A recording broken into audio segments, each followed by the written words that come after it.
आज पर्वत के बारे में बात करते हैं।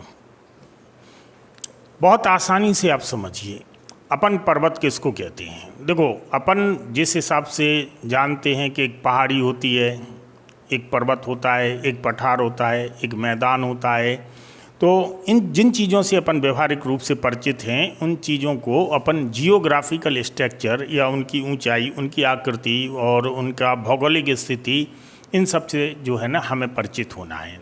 इन सब से परिचित होने के लिए जो है ना हमें सबसे पहले उन सिद्धांतों को पकड़ना पड़ेगा जिन सिद्धांतों से कभी कॉन्सेप्चुअल क्वेश्चन आते हैं या कभी ऐसे प्रश्न आ जाते हैं जो प्रश्न आपकी नॉलेज नहीं बल्कि आपकी तर्क शक्ति और आपकी निर्णय निर्माण की क्षमता को तलाशते हैं। तो ऐसे प्रश्नों के लिए हमें सजग रहना पड़ता है।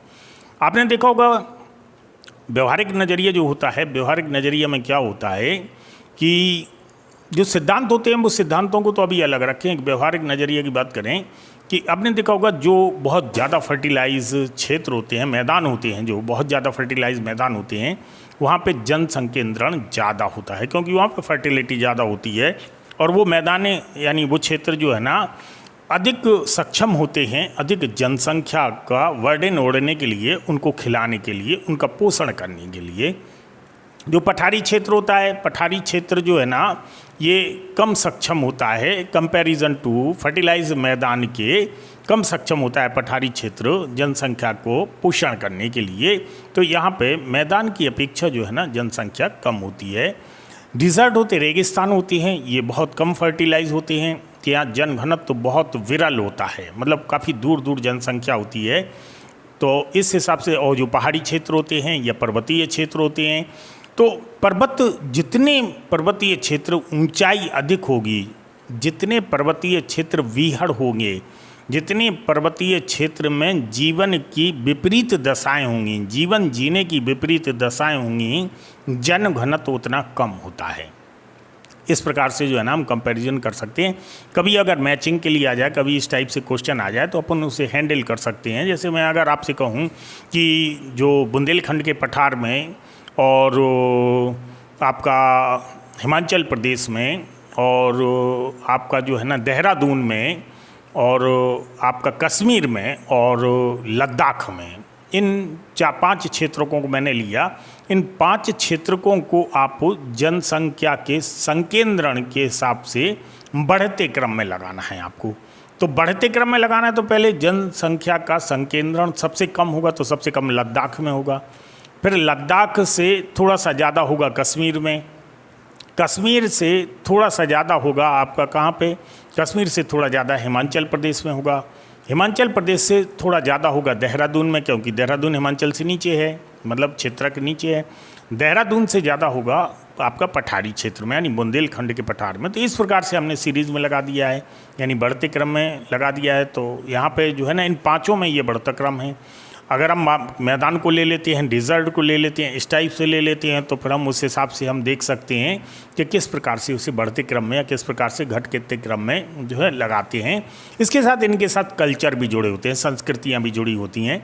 तो संस्कृतियाँ आप उनके जहाँ पठारी क्षेत्र होता है तो उनके, जैसे मैंने बताया था पिछले लेक्चर में, कि उनके रहन सहन, उनके भवन निर्माण या जो उनके कल्चर, उनके जो ट्राइब्स की स्थिति है, उन जंगलों में रहना, किस प्रकार के जंगल हैं, भौगोलिक स्थिति क्या है, इन सब के आधार पर व्यक्ति के जीवन को चारों ओर से, मतलब व्यक्ति के चारों ओर से जीवन को प्रभावित करते हैं। ये उनकी सांस्कृतिक रूप से, उनके धार्मिक रूप से, सभी प्रकार से ये क्षेत्र जो है ना भौगोलिक स्थितियाँ जो है प्रभावित करती हैं। तो इन चीज़ों को समझना पड़ेगा अपन को थ्योरम के आधार पे समझने के पहले व्यवहारिक नज़रिए से कि इस प्रकार के अगर क्वेश्चन अगर फॉर्मेट होते हैं, हमें प्रश्न नहीं आते हैं तो हम कैसे हैंडल करेंगे।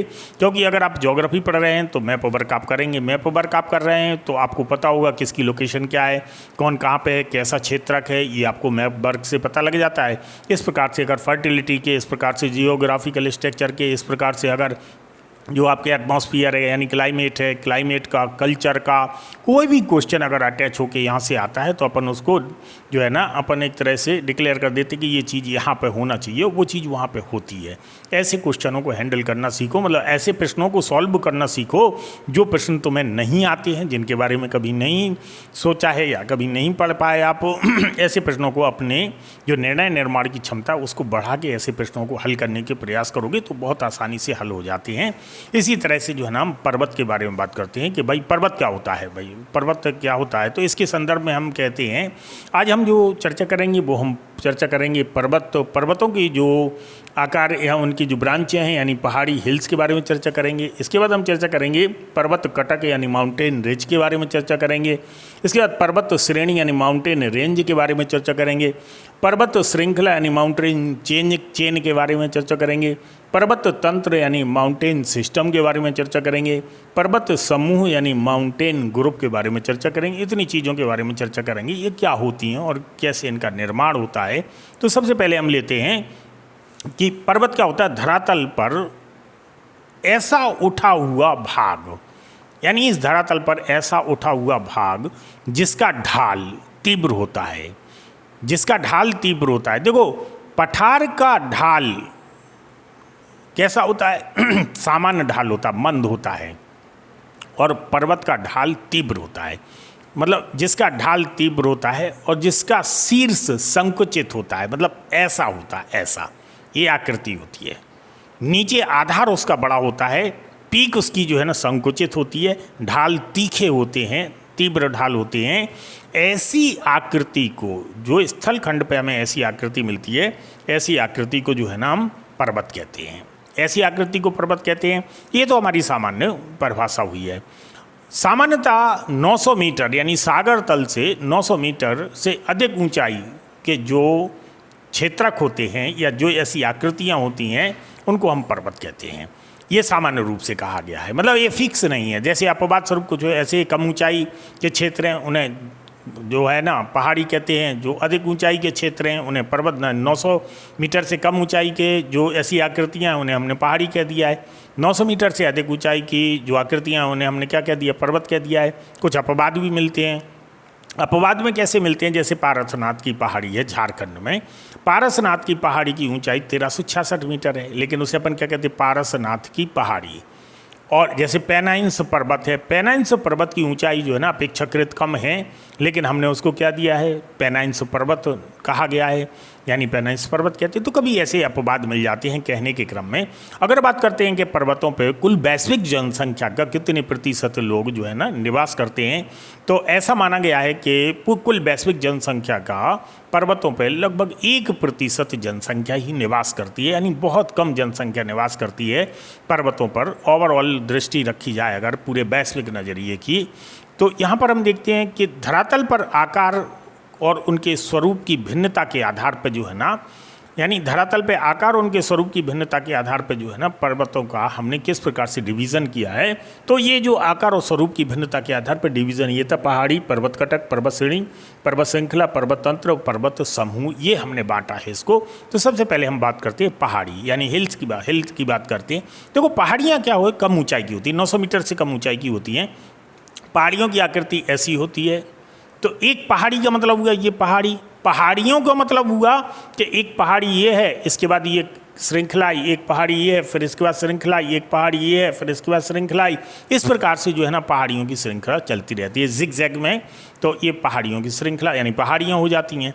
और एक पहाड़ी का मतलब होता है कि एक पहाड़ी है, 900 मीटर से लगभग कम ऊँची होती है, अगर कोई अपवाद स्वरूप नहीं है तो वही है कि मतलब पहाड़ी क्या होती है, यानी पर्वत का छोटा रूप होता है जो लगभग 1000 मीटर या 900 मीटर की ऊंचाई तक होती है, यानी यहाँ तक इसका विस्तार होता है। आधार इसका बड़ा होता है। देखो जब ऊंचाई कम होती है तो आधार उनके चौड़े होते हैं, काफ़ी चौड़े आधार होते हैं। तो इस प्रकार की एक पहाड़ी हो गई। अब आया पर्वत कटक क्या होता है। देखो इन समझने की चीज़ें हैं, ये सब एक ब्रेन में बैठा लो और समझ लो। पर्वत कटक यानी रिज, पर्वत कटक का मतलब होता है कि संकीर्ण क्रमबद्ध तरीके से बलन के कारण अगर इनका उच्चावच होता है तो इसे जो है ना हम पर्वत कटक यानी पर्वत रिज कहते हैं।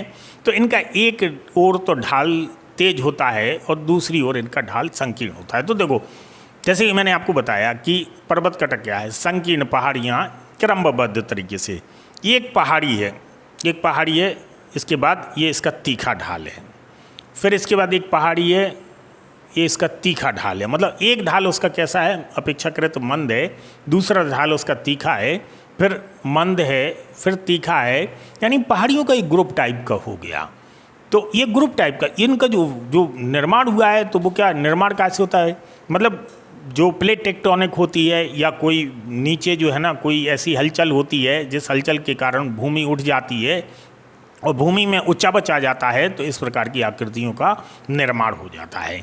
अब भूमि में उच्चावच आने के बहुत सारे कारणों से, देखो वॉल्केनोज भी है, जगह जगह वॉल्केनोज आए हैं तो वो एक तरह से डोम बन जाती हैं, अब एक श्रृंखलाएँ बन जाती हैं, तो इस प्रकार से भी हो सकता है, या फोल्ड हो जाएं, आपकी जो प्लेट है वो प्लेट फोल्ड हो जाए, बलन पड़ जाए उसमें, तब भी इस प्रकार का निर्माण हो जाता है।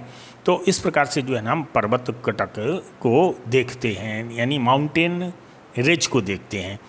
इनका एक ढाल कैसा होता है, एक ढाल तीखा होता है, दूसरा ढाल इनका सामान्य होता है।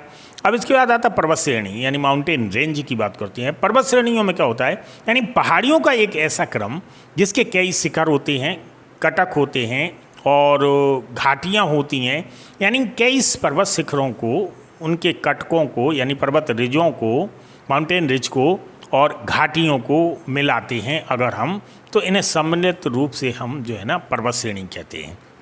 आपने देखा होगा कि हिमालय पर्वत श्रेणी, या आपने देखा होगा विंध्यन पर्वत श्रेणी, या आपने अपने संदर्भ में देखा होगा कौन सी पर्वत श्रेणी है। तो इस प्रकार से जो है ना ये पर्वत श्रेणियाँ ली जाती हैं, जिसमें मतलब पहाड़ियाँ भी होती हैं, जिसमें जो है रिज भी होते हैं, जिसमें घाटियाँ भी होती हैं, इन सबको मिला दिया जाता है। अगला आता है पर्वत श्रृंखला। पर्वत श्रृंखला का मतलब क्या होता है, पर्वत श्रृंखला मतलब यहाँ पर हम देखते हैं माउंटेन चेन। अब देखो माउंटेन चेन मतलब एक चेन हो रही है, तो यहाँ पे पर्वत श्रृंखला में देखते हैं कि विभिन्न युगों में, यानी अलग अलग समय में, विभिन्न युगों में जो निर्मित लंबे और सकरे पर्वतों का समानांतर जो विस्तार होता है, समानांतर विस्तार से मतलब होता है कि एक पर्वत श्रृंखला का विस्तार ऐसे ऐसे हो रहा है, दूसरी पर्वत श्रृंखला का विस्तार उसके पैरेलल में ऐसे ऐसे हो रहा है। अगर इनका समानांतर विस्तार होता है तो इस प्रकार के विस्तार को हम पर्वत श्रृंखला कहते हैं। मैंने आपको बताया कि फिर से आप समझ सकते हैं कि इसके पैरेलल में अगर एक इस प्रकार से विस्तार हो रहा है, इसी के पैरेलल में अगर दूसरे इसका विस्तार हो रहा है, तो इसे हम जो है ना पर्वत श्रृंखला कहते हैं, यानी माउंटेन जो है ना रेंज कहते हैं। अब बात करते हैं हम पर्वत तंत्र की। जैसे हमने पर्वत श्रृंखला को एग्जाम्पल में देखते हैं तो रॉकी पर्वत है, या आपका अपलेशियन पर्वत श्रृंखला है, हिमालय पर्वत श्रृंखला है। तो इस टाइप से हिमालय की भी देखो, मतलब हिमालय में आप देखते हो तो इसका भी ऐसे trans Himalaya, great Himalaya, middle Himalaya के बाद शिवालिक हिमालय। तो देखो ये समानांतर चल रहे हैं, तो हम इसे किस में रख देते हैं, पर्वत श्रृंखला में रख देते हैं। अब पर्वत तंत्र की बात करते हैं। पर्वत सिस्टम क्या होता है, पर्वत सिस्टम होता है श्रेणियों का समूह, यानी अभी तक हमने जो पर्वत श्रेणियाँ पढ़ी थी, इन पर्वत श्रेणियों का समूह और जो अलग अलग युगों में निर्मित हुआ हो, यानी अलग अलग युगों में निर्मित हुआ हो, इन श्रेणियों का समूह जो है ना ये पर्वत तंत्र कहलाता है। जैसे एप्लेशियन पर्वत तंत्र, ये इसको हम लेते हैं। अब आता है पर्वत समूह। पर्वत समूह क्या होता है, यानी कॉर्डिलेरा भी बोलते हैं इसे, यानी विभिन्न युगों में निर्मित श्रृंखला, श्रेणियाँ, कटक, तंत्र, विभिन्न अलग अलग युगों में निर्मित बहुत सारे ग्रुपों को एक साथ ले लेते हैं हम, तो इसे हम जो है ना कॉर्डिलेरा कहते हैं। इसे हम जैसे प्रशांत कॉर्डिलेरा यूएसए में भी जो है ना एक पर्वतों का एक कॉर्डिलेरा है, यानी वेस्ट साइड, यूएसए के वेस्ट साइड जो है ना वो आपका कॉर्डिलेरा है। अमेरिका की बात कर रहा हूँ मैं, और अमेरिका के जो पश्चिम की तरफ आप देखते हो तो वहाँ पे जो है ना आपका अलास्का से नीचे की ओर जाते हैं तो वहाँ पे कॉर्डिलेरा का वो मिलता है, हमें श्रृंखला मिलती है पूरी। तो इसका मतलब होता है कि अलग अलग युगों में निर्मित पर्वत श्रेणियाँ, पर्वत तंत्र, पर्वत कटक, ये सब मिला दिए जाएँ तो उसे कॉर्डिलेरा या पर्वत समूह कहते हैं। अब बात आती है कि पर्वतों का जो क्लासिफिकेशन किया गया है, पर्वतों का वर्गीकरण कैसे किया गया है। तो पर्वतों के वर्गीकरण में देखते हैं, सबसे पहले हम देखते हैं मोड़दार पर्वत। मोड़दार पर्वत का मतलब होता है फोल्ड, ऐसे मोड़दार पर्वत। मोड़दार पर्वत में हम किसको रखते हैं, आल्प्स पर्वत, जैसे मध्य यूरोप में है आल्प्स पर्वत, आपने देखा होगा। दूसरा यूराल पर्वत, मध्य रूस में है। यूराल पर्वत रूस को दो भागों में बांटता है, एशियाई रूस और यूरोपीय रूस को। तो इस प्रकार से यूराल पर्वत। रॉकी पर्वत, रॉकी पर्वत आपने देखा होगा अमेरिका के पश्चिमी हिस्से में जो है ना रॉकी पर्वत है। एंडीज पर्वत दक्षिण अमेरिका में आप देखते हैं एंडीज पर्वत में है। और हिमालय यानी भारत के संदर्भ में जो है ना हिमालय है। और अफ्रीका के संदर्भ में एटलस पर्वत श्रेणी है। ये मोड़दार, नवीन मोड़दार पर्वत कहलाती हैं ये। बात करते हैं इसके बाद जो है ना यानी ब्लॉक माउंटेन, ब्लॉक पर्वत, जैसे कि मैंने आपको बताया था कि ब्लॉक माउंटेन्स का क्या होता है। ब्लॉक माउंटेन्स को अपन ऐसे देखते हैं, ये है आपका ब्लॉक माउंटेन, यानी ये ब्लॉक बना हुआ है। इस ब्लॉक में क्या होता है, ये हिस्सा नीचे धसक जाता है, ये हिस्सा नीचे धसक जाता है, बीच का स्तंभ जो है ना अपनी जगह रहता है, इसको अपन ब्लॉक पर्वत कहते हैं। तो ब्लॉक पर्वत में हम देखते हैं जैसे हमारा बासेस पर्वत है, ब्लैक फॉरेस्ट है। यूरोप में बासेस पर्वत और ब्लैक फॉरेस्ट ये ब्लॉक पर्वत के उदाहरण हैं। और जैसे आपका जो है ना सॉल्ट रेंज है पाकिस्तान की, ये ब्लॉक पर्वत का उदाहरण है। और वासाज रेंज यूएसए में, अमेरिका में वासाज रेंज है, ये ब्लॉक पर्वत का उदाहरण है। सियरा नेवादा कैलिफोर्निया में है, ये ब्लॉक पर्वत का उदाहरण है। और भारत में सतपुड़ा, तो आप जानते ही हो भारत में सतपुड़ा ब्लॉक पर्वत का उदाहरण है। तो इस हिसाब से हम ब्लॉक पर्वत को देखते हैं। ये ब्लॉक पर्वत है जो ऐसी आकृति होती है, यानी सामान्य धरातल के किनारे के स्तंभ नीचे धसक जाएं, बीच का स्तंभ अपने स्थान पर रहे, तो इस प्रकार का जो है ना एक ब्लॉक बन जाता है, उसे ब्लॉक पर्वत कहते हैं। अब एक गुंबदाकार पर्वत यानी डोम्ब माउंटेन्स, डोम्ब गुंबद के आकार का। तो देखो गुंबदाकार पर्वतों का आमतौर पर जो निर्माण होता है वो वोल्केनोस से होता है, ज्वालामुखी उद्भेदन से होता है। तो अगर गुंबदाकार पर्वत की बात करते हैं तो सिनसिनाटी उभार जो है, सिनसिनाटी उभार जो है ज्वालामुखी उद्भेदन से बना हुआ है।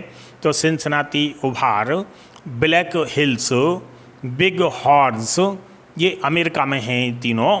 तो ये क्या है, ये जो है ना आपके गुंबदाकार पर्वतों के उदाहरण माने जाते हैं। और जैसा कि मैंने आपको बताया कि वोल्केनोस के उद्भेदन से आमतौर पर ऐसे पर्वतों का इजाद होता है, यानी इनके निर्माण होता है। अब आता है संग्रहित पर्वत।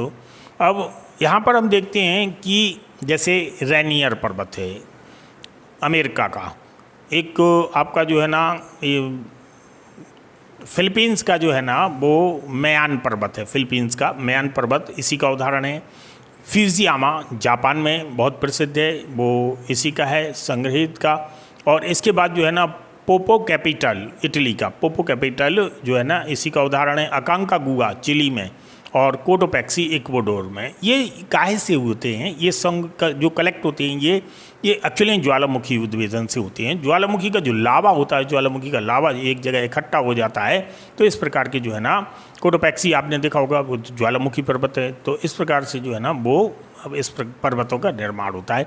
अगला आता है अवशिष्ट पर्वत। अब इस अवशिष्ट पर्वत का मतलब होता है ऐसे पर्वत जो पहले कभी जो है काफ़ी ऊंचाई लिए होंगे, पहले कभी काफ़ी बड़े रहे होंगे, लेकिन धीरे धीरे उनका जो है ना जो भौतिक और प्राकृतिक गतिविधियों से उनका क्षरण हुआ और धीरे धीरे अब उनके अवशेष शेष रह गए हैं, तो वो अवशिष्ट पर्वत कहलाते हैं। और इन अवशिष्ट पर्वतों में हम अपना जो है ना ये जो राजस्थान में पर्वत श्रेणी है हमारी, वो क्या नाम उसका, अरे माउंट आबू के बगल में कौन सा पर्वत श्रेणी है, अरावली पर्वत श्रेणी जो है ना वो अवशिष्ट पर्वत का उदाहरण है। और यहाँ पर हम देखते हैं कि अन्नामलाई भारत का, अन्नामलाई गिरनार पहाड़ी भारत की, विंध्यन पर्वत श्रेणी, पश्चिमी घाट हमारा, पारसनाथ की पहाड़ी, अरावली इसका प्रमुख उदाहरण है। तो ये भारत के संदर्भ में अवशिष्ट पर्वत हैं। और कोलोटेंड पर्वत जो है ना अमेरिका का कोलोटेंड पर्वत, वो भी अवशिष्ट पर्वत है। अब इनके केवल अवशेष रह गए हैं, तो ये अवशिष्ट पर्वत है। तो देखो मैंने आपको बताया कि पर्वतों का जो क्लासिफिकेशन किया गया, पर्वतों का क्लासिफिकेशन में हम कितने पर्वतों को डिवीज़न किया था, 5 डिवीज़न में किया था। मोड़दार पर्वत, इसके बाद ब्लॉक पर्वत, इसके बाद गुंबदाकार पर्वत, इसके बाद जो है ना संग्रहित पर्वत, और इसके बाद जो है ना अवशिष्ट पर्वत। यानी फॉसिल्स जो रह जाते हैं, फॉसिल्स माउंटेन, फॉसिल माउंटेन जो अवशेष रह जाते हैं वो अवशिष्ट पर्वत कहलाते हैं। तो इस प्रकार से जो है ना हमने देखे। इसके साथ बहुत सारे पर्वत हैं, जितने पर्वतों को हम मतलब वर्ल्ड मैप में या इंडिया के मैप में जो बनाते हैं उसके बारे में जब बनाते हैं तो उसके क्रम में हमें एक बार ज़रूर सोचना चाहिए कि इनकी एक्चुअल में वर्तमान स्थिति क्या है, ये किस प्रकार से इनका निर्माण हुआ है, इस बारे में विचार जरूर करना चाहिए। तब हम जो है ना काफ़ी हद तक विश्व के सारे पर्वतों पर कमांड पा सकते हैं।